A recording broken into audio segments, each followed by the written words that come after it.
Thomas the tank engine was grumbling to the other engines.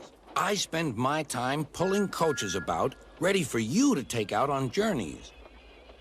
The other engines laughed. Why can't I pull passenger trains too? You're too impatient, they said. You'd be sure to leave something behind. Rubbish, said Thomas. I'll show you. One night, he and Henry were alone. Henry was ill. The men worked hard, but he didn't get better.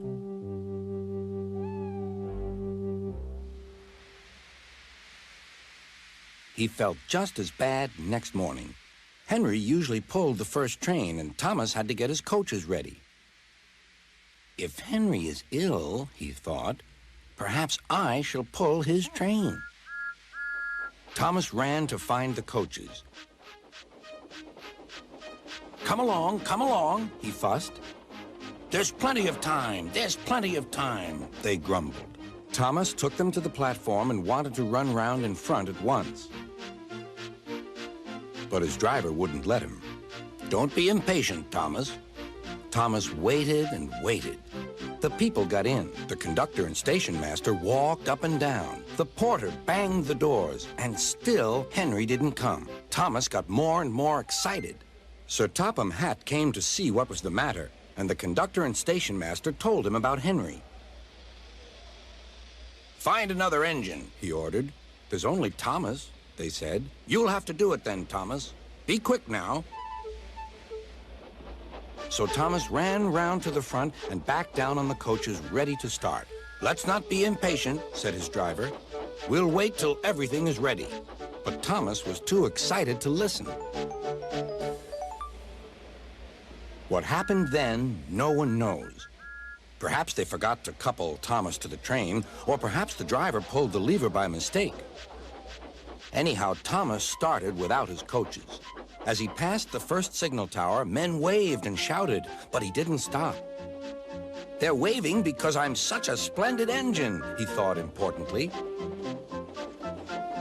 Henry says it's hard to pull trains, but I think it's easy.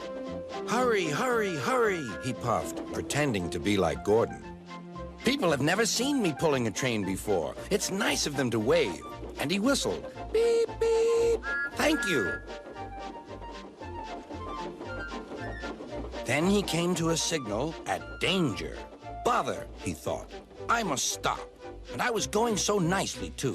What a nuisance signals are. He blew an angry beep, beep on his whistle.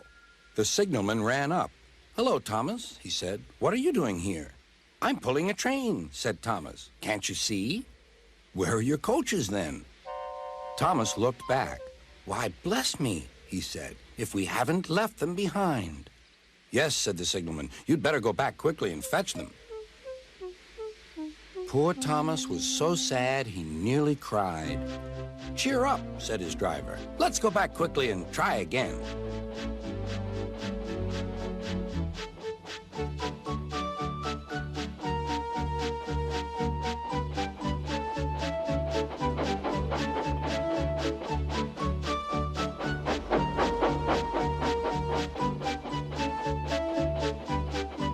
At the station, all the passengers were talking at once.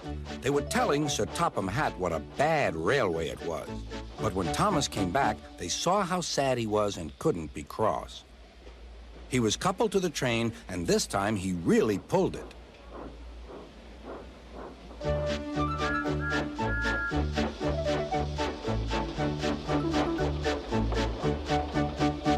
Afterwards, the other engines laughed at Thomas and said, Look, there's Thomas, who wanted to pull a train, but forgot about the coaches. But Thomas had already learned not to make the same mistake again.